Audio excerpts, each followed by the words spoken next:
Sophia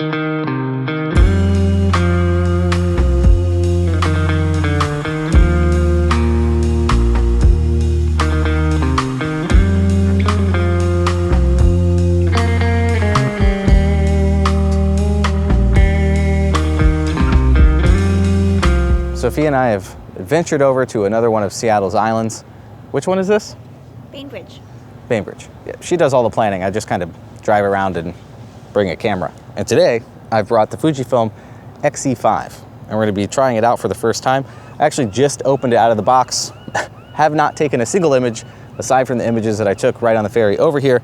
I just threw my favorite recipes on this camera, and we got on the boat, which I'll talk about some recipes later in the video.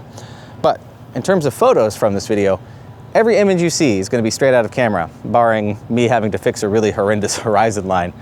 But other than that, all straight out of camera, and I'm going to show you as many photos as I possibly can from today's adventure. We're going to see what we can find, what we can come up with. What are you shooting on today?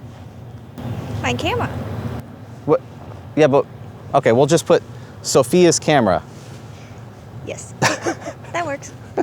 It's the X100VI, so we got a pretty good comparison of the two cameras. And I think at some point I'm going to let Sophia shoot on this, and we'll hear her thoughts on what her first impressions of the camera are. You're the expert. Yeah, sure. No, I mean with the X100VI. Yeah. Sorry. She's the expert with Sophia's camera.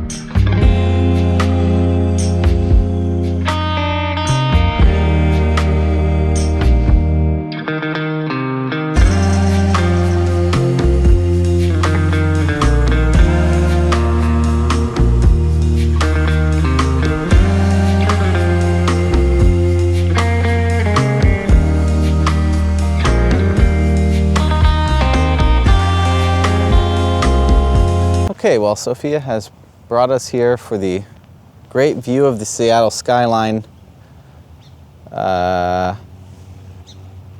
we can't see anything. There's a seal out there. So while this is my first couple hours using this camera, it feels very familiar, and that is because this is basically an X100VI with slightly different features, or less features in some ways. The most important one is that this has an interchangeable lens system, and I'm shooting on the new Fuji 23mm f2.8. So you lose a stop of light going from f2 on the X100VI to get this 2.8, but you get interchangeable lenses. Now, another thing you lose is you don't have the optical viewfinder. You only have the electronic viewfinder, which, you know, mileage may vary if that's something you care about. But a feature you gain is you have this little dial here for Fuji simulations. But more importantly, I think, are these three settings that you get to set yourself for Fuji recipes. And to my knowledge, this is the first time Fuji has acknowledged Fuji recipes as something you can set in the camera. No, this is wrong. They actually implemented this system on the X-E5, which was released late last year, kind of like the little brother of this camera. It has the same three recipes that you can set, and it functions in the same way. I just forgot about it. Also, I'm gonna make the mistake one more time in the video. You know, keep your mean comments to yourself, but nice comments, I'll take those. Okay, back to the video. Now, I'll talk more about that in a little bit, but other features are that we've lost the ISO dial that was combined in here on the shutter speed dial. That's kind of a bummer, because from an engineering perspective, it was really nice to pull that out, switch your ISO, and push it back in. But maybe for longevity, maybe that's something that broke often on the X100VI line. I'm not sure, but it's not on this camera. I'll see if I actually end up missing it. A few other features, there's no ND filter, but for the most part, they feel very similar. Image quality, pretty much gonna be exactly the same. The sensor is the same, and all the images would probably look identical if I shot them side by side, outside of how each lens renders the image. The other thing is that I actually paid for this camera myself. This was not loaned from Fujifilm. I bought it with my own hard-earned dollars from people watching this channel like you guys. So thank you for being here, and let's go take some more photos.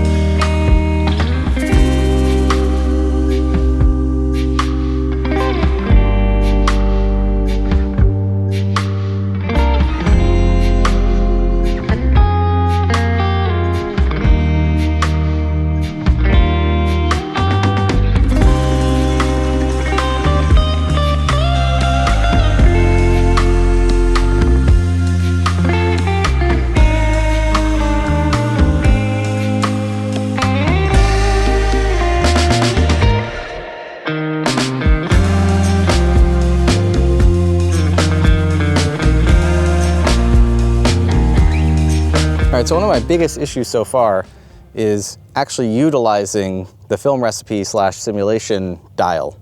Because if you shoot with your LCD like this, intuitively, you're holding the camera with your right hand, that's where the grip is. And if you want to switch anything, you just want to put your thumb here. But basically what ends up happening, you're probably not going to be able to see it on the screen, is the EV / LCD sensor is here. But the problem is, anytime I want to switch to the recipe dial, it turns the LCD off. Meaning I can't see what recipe I'm switching to, and I can't see what the difference between the two is, which is pretty important when I'm trying to pick out which recipe I want for the particular shot. It's made worse by the fact that when I am looking through the little EVF here, the only way to switch the dial is to look through and either take this hand and then move the dial over here this way, or take this hand off and try to move the dial with my eye up to the EVF, and neither of those experiences is good. So pretty much when you're looking through the EVF, changing this doesn't really work. So the only way to change it is kind of when you're looking through the LCD, but then most of the time, unless you wrap your hand around this way, you're turning the screen off, and it happens frequently. I don't know what the workaround is so far. This seems like something that they engineered and added on, a great idea, but where they put the little eye locator thing wasn't the best choice. I want to be switching this dial back and forth to see what the different looks are when I'm trying to get the look that I want in camera. And the experience so far hasn't been great.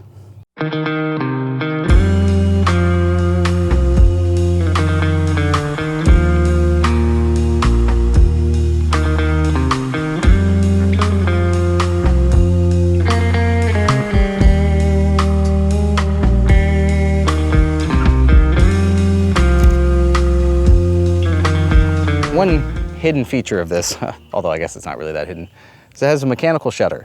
In actual use practicality terms, it doesn't really matter. The X100VI has a leaf shutter built into its lens, but what ends up happening is that leaf shutter is so quiet that it has to play a sound through its speaker to make the shutter sound, otherwise you can't really hear it. So on this one, actually having a mechanical shutter, let me quiet here. Just a more satisfying feeling. I can feel it in the camera, I can hear it. Not as good as the Nikon ZF, but definitely a bit more rewarding, a little more pleasing than the X100VI. It doesn't actually matter in terms of the images you're taking for the most part, but adds that little bit of, more of a connection with your camera.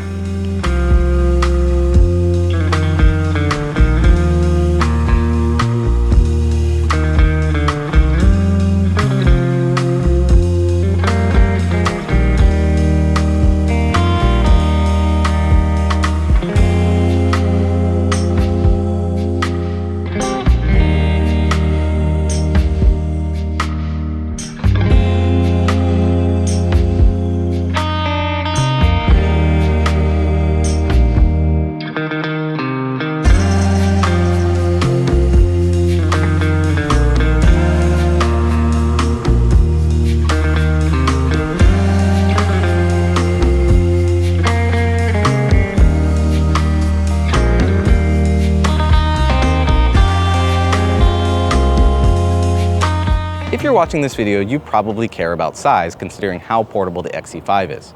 And as a minimalist, one of the best things that I've ever done is downsize from a bulky wallet to one like the Wallet Pro from Exter, who kindly sponsored today's video. The Pro Wallet holds all of your most used cards right here, and with the push of a button, you can access them quickly and easily anytime you need them. It's got spots to hold your loose cash, other important documents, and cards, and looks great while doing it. One of my favorite accessories from Exter is their Finder card, which allows me to track my wallet like an Apple AirTag, all while being about the size of a credit card. And don't worry, they also make them for Android too. The battery lasts for up to 6 months, but more importantly, it's completely rechargeable. Exter has lots of different options for styles of wallets to choose from, plus incredibly useful accessories like their Finder card. They make a great gift for the holidays, or if you're just looking to slim down your pockets. They have a big site-wide sale going on right now, and if you use my code, AlexArmitage, or click the link in the description or use this QR code, you're gonna save 10% off your purchase. And buying through my link also directly supports keeping this channel going. Thanks again to Exter for sponsoring this video. So as I was saying earlier, what's really nice about the X-E5 is it's the first time Fuji has recognized recipes. And if you're unfamiliar, You've probably heard of film simulations. Those come installed on pretty much all Fuji cameras at this point. But recipes take it a step further, and they're generally created by users like you or me. And it's kind of created this like cult following community sense when it comes to Fujifilm cameras. You can go online and find people's favorite recipes. Speaking of which, all the recipes that I've used in this video will be linked in the description completely for free, with more photos and more of my thoughts about this camera written in that article. But when it comes to recipes, they're only changing this list of settings. Those are the settings in your camera that you're changing, and it basically just makes it where you have more customization when it comes to the image that you want to get right in your camera.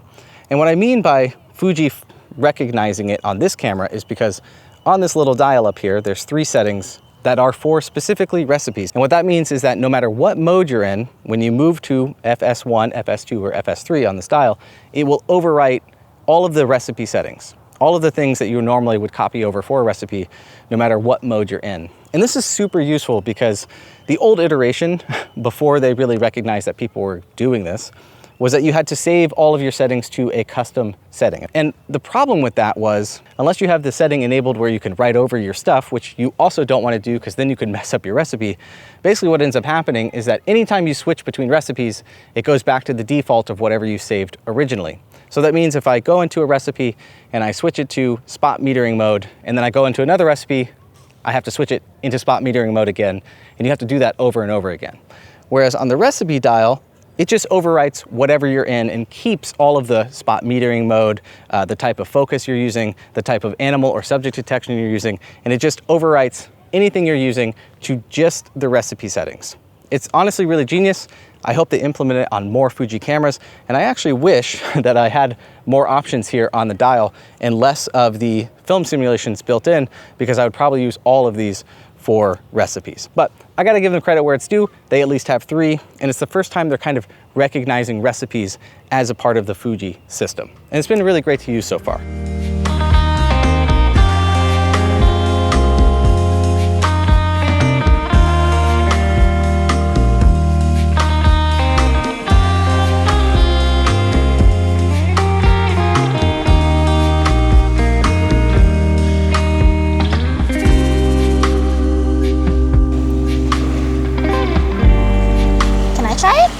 Sure. Wow, the X100VI. How did you find one of these things? I know a guy. Oh. Oh, it feels, yeah, it's pretty much exactly the same.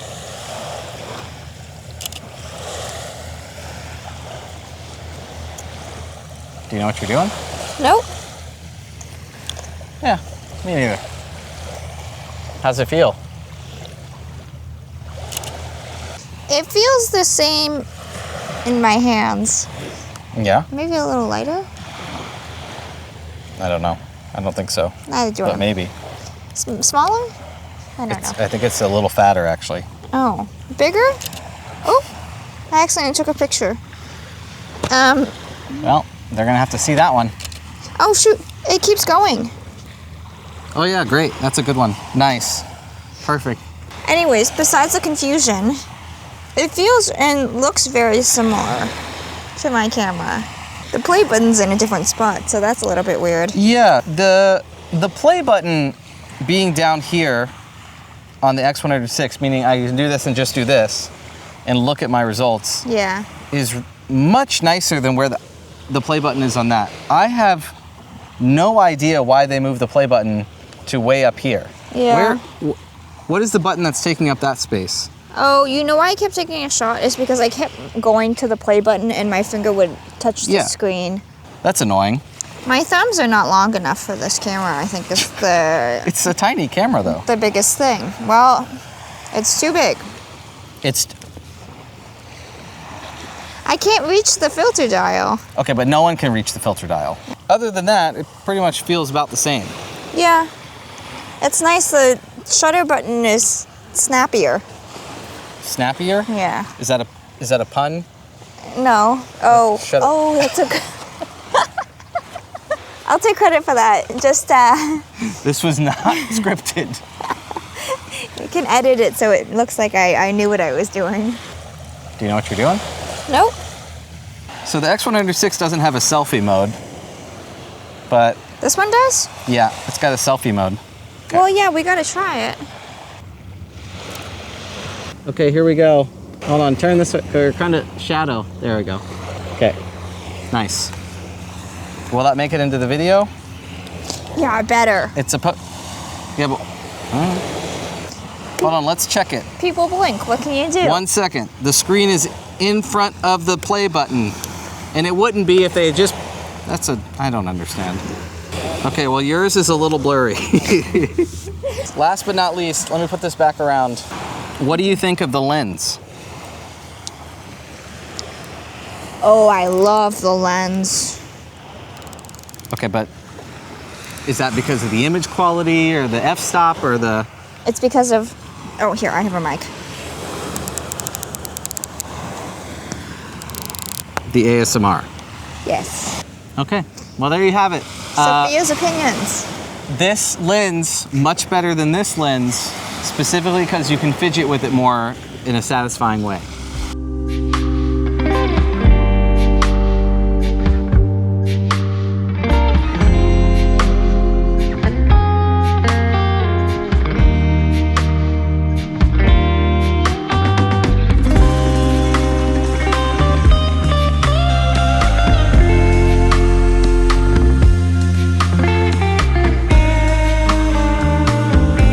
Well, and just like that, the day is already over.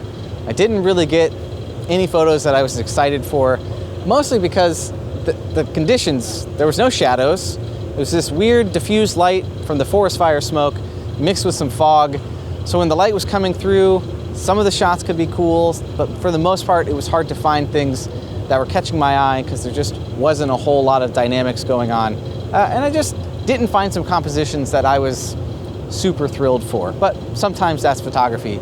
I hope that there was enough images in this video to show you what you can take on the X-E5 without editing, and there's gonna be more X-E5 content coming, so if you're interested in the camera or the X100VI or the Nikon ZF, all without editing, make sure you subscribe down below, and if you really enjoyed this video for the first impressions on the X-E5, give it a like, that helps. Anyways, I'll see you again on the next one. There's gotta be a rainbow out there somewhere. We just gotta go find it. Later.